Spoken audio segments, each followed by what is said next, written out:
when recording for Kyo was all the noises he I makes. knew it was gonna be noises. I knew it. It was like, oh my god, he has to make so many strange noises.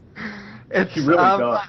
yeah, I mean, it's some of them are relatively speaking pretty easy. Like, oh, okay, I'm getting punched in the face. That's a pretty straightforward noise to make.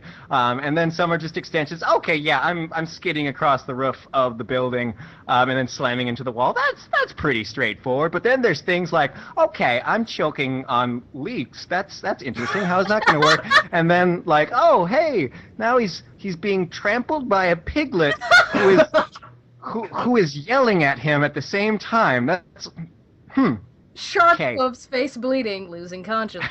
I think for the leaks I recommended, I was like, I said this has worked for me in the past, the voice acting, like trying to imitate food. I was like, stick a towel in your mouth. Yeah, I actually ended up, I stuck a piece of bread in my mouth, and I remember the first time I did the line, I gagged on it and just about choked. Oh my And I god. was like, all right, this is acting. Yeah, and that's That's good acting. Thank goodness you're not using that for the getting punched in the face lines. Yeah. yeah, half of Kyo's script. I thought that was going to be the case because everyone else, like occasionally they'll have to do a sharp breath or kind of cough or something. Akito gets a lot of coughing instructions, and but Kyo's script, every single not just every once in a while, every single episode, there's at least 25% to sometimes 50% just sounds he's making because he keeps getting punched or punching things or just flying off the handle into. I believe the script says like WGAHAHAGH. Yeah. I saw one that was I must have. Uaggghh. I must have just minutes and minutes, if not hours and hours, of just unused. Awesome. So Plus half is into its own language at some points. I'm almost like, I'm actually really proud of how good I've gotten at making just random noises. So thank you for that. Always a joy. Always a joy going through the assorted noises MP3 that gets sent from Phil. And then let's see. As far as like past experience goes, I've always kind of been a theater guy, high school, college, what have you. I am currently. Can I drop names? Can I plug things? Absolutely. Okay? Yeah. Okay. I'm currently a member of Comedy Sports Twin Cities here in Minneapolis, which is basically an improv group that, hey, if you live in the Twin Cities, come on over, pay money, and maybe you could see me. There's like a 1 in 10 chance that I'll be performing the night you go. And if I'm not, just come later and pay more money. That'd be great. So I have kind of an improv background with that. I have a little bit of voice acting experience. Again, I think I'm going to name drop here. A couple years ago, I helped out with a radio play for a webcomic called Slightly Damned. And helped out with that for a little while. I was like, hey, this is fun. And then it kind of went away because people go away. And that's what kind of excited me the most about this project. I was like, oh, wait, this is done by Jesu Otaku. She's gonna see this through the end. I got to be a part of this. So Wait a minute. Now, what part of my name and see this through to the end connect? Because I'm constantly badgered for like half-finished projects. I guess I should say, hey, Jesu Otaku's doing this. If she doesn't see this through the end, the internet's going to rip her apart.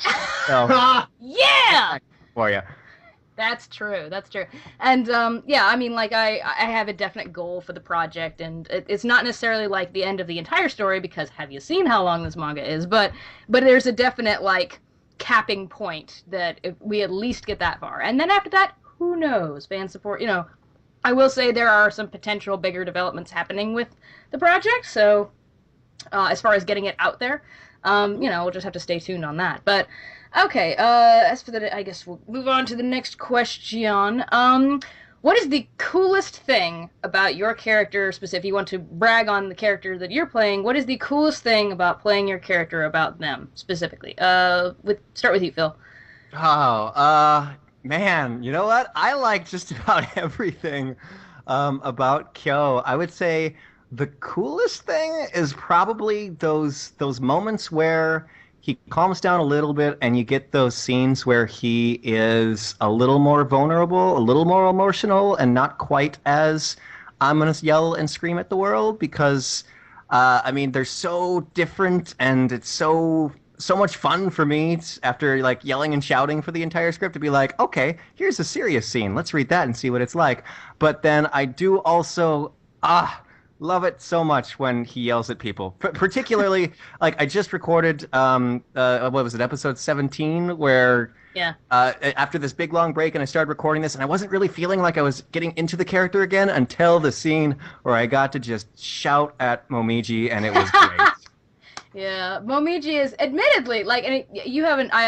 I've received my lines from Majoriku, and they are as, like, I think Kyo says, like, stop making that noise from your mouth hole or whatever, and he's like, just, I mean, it's the most annoying sound, and it's like, oh, you sort of sympathize with Kyo in that moment, but he's still being a jerk, and it's a beautiful chemistry of dorky teenagers being dorky teenagers.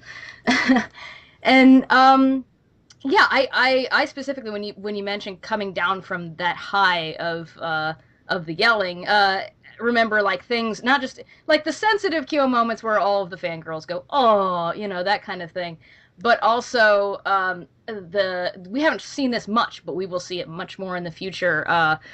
I think specifically in episode 5 when Kagura starts talking about she will like always love Kyo for who he really is, and she starts saying some stuff that she's not supposed to say involving the words true form, and Kyo slaps his hand over his mouth and he says, that's enough. And I think, yeah, the take you had for that was so creepy and so dark and just like, shut your mouth right now, bitch, you know, that kind of thing. It's like, oh, you know, what does it mean? And you know, it's very exciting for later when there's going to be more growling and anger in the future. So yeah, very exciting. What about you, Jesse? What's the coolest thing about Shigure?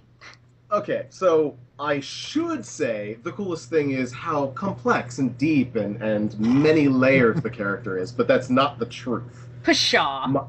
My favorite thing, the coolest thing about playing Shigure is specifically the voice I get to use to play Shigure. It is an absolute delight every time I open my mouth. Before I had Shigure, because now I just refer to it as Shigure voice, the actual vocal pitch I use and the way I enunciate the words is what I used to refer to as sleazy bedroom voice. Almost everything. Hang on, let me try it again. Almost everything I say as Shigure is as sleazy, as slimy, and as really almost like darkly threatening, in a kind of I don't want you to touch me kind of way. It's just such a delight to use that voice because it's not a voice you could pull out in public, you know? Yeah. It's like, I would like three cheeseburgers and a large fries, if you don't mind, miss. And it's just, you do that, and I get arrested for using that voice. And here, I just get promoted, and I get to contribute to a legitimately fun project. I love it. I'd say the voice is the coolest thing. Yeah, I wouldn't say he sounds like that all the time. He just no, not all the time. That's just kind of my default. When he's just kind of screwing around with people or whatever, and that's the fun aspect. But yeah, and sometimes he's a little more mellow, sometimes he's a little more natural. But yeah, that is the most, I think, fun thing to a lot of people is just when he's being as facetious as humanly possible. It's really amusing. Okay, so I guess the next question is, what are you looking forward to most in the story? If you do know, and I think both of you do know, because you've spoiled yourselves in some capacity. But yeah. What event and or scene or just vaguely type of thing without spoiling? You can allude pretty heavily as long as you don't directly like name drop and spoil. Are you looking forward most to playing in the story? Yeah, I guess I'll throw it over to Jesse first. I can't answer that. Actually, I'll speak try. in vague terms, yeah. I can certainly try to speak in vagities. And this is edited. Okay, so I just had a episode 16 just came out, and that was an interesting, more complex, more it's a different side of Shigure, and I don't remember like the next few times that comes back. That's what I'm looking forward to. That's pretty vague. Anybody who's read the manga knows exactly what I'm talking about. And people who haven't will just be like, ooh, more weird dark Shigure. I can look forward to that. Hooray. But I think I don't think I can get any more specific than that. I really look forward can't, to bringing more episode 16 style work forward. Yeah, I know there's specifically this is gonna be a fun one to write, and this isn't till like volume 10 or so I don't even know if we'll get to it, but there's specifically Shigure gets to describe this is being real vague here. Shigure gets to describe a noise that he's hearing at the back of his head to Hattori in like poetic, indulging himself authorly detail. And Hattori has no idea what he's talking about until he ends his description and walks away. And that's going to be a lot of fun to write. And people that know what I'm talking about is a specific sound that he's describing. And yeah, that's pretty much all there is to that. Yep. What about you, Phil? Yeah, I guess I have two. One just on a whole and one for Kyo specifically. On a whole, I don't know if we'll get to it, but I would be really excited to do, I guess, for not spoiling anything, the play. Mm-hmm. Yeah. So that, I think, that when I read that in the manga, that was like, at that point, my favorite part, because it was just everyone was bouncing off each other so well, and it was so funny. And that's the kind of thing I really, really enjoy. It is characters in the story putting on a play of another story. I think we can say that. And so if you can imagine, like, people, the characters you know and love from Fruits Basket having to act, whether they're good actors or not, and how that might be fun to do. I think we could all surmise that Kyo is probably not the best actor in the world. And so, yes, that's going to be fun. And then for Kyo specifically, it can't be anything other than that. I guess that's really all I have to say. That is everyone should know what that is. Yes, that will be interesting. If you don't, we have mentioned the true form thing. We have mentioned that his eyes change color sometimes, and we've mentioned that he wears a bracelet that he's very self-conscious about. And I think that's all the ground laying we need to do for that. But it's coming. That's going to be the Halloween episode, and ooh. Fun stuff. Yeah. All right. Are we actually going to time it that well? I'm hoping to. Yeah. That will be cool. Doing my best to. Okay. So if everybody gets in their lines on time, we can do it by Halloween. I feel like I'm the father at the table telling all the kids, "Now, kids, if you eat all your vegetables before 9 o'clock, you can watch Wheel of Fortune." I don't fucking know. Anyway. Kids love Wheel of Fortune. What a delight. I was like, what's something that comes on ABC that I don't fucking know? Okay. Language. All right, so I guess the last question I have is, if you could play any other character in the show besides the one that you are playing, who would it be? Phil, I guess. Yeah. Actually, I would say if I were to pick one other character I'd like to play, it would probably be Kakeru. Oh, yeah. Yeah, oh man, he would be so much fun. He's just a ball of energy and is kind of so, I guess, personality-wise different than all the other characters at that point. He's so happy and enthusiastic and kind of, I don't want to say off the wall, but he lives in his own, like, amazing world, and there's rainbows and sunshine and unicorns, and it's great, and lots of Power Rangers. There's lots of Power Rangers. Oh, yeah! Oh, he's great. He's great. Mm-hmm. Yeah, I don't know if you've heard, I remember your audition for him was actually really good. It was just sort of a matter of parsing out, but I don't know if you've heard, Leo Kosh is playing him, and he's done a couple little extras. He's been pretty active in beginning episodes. Have you heard his take on the character? Oh yeah, he's great, actually. I really, really liked his take. Mm-hmm.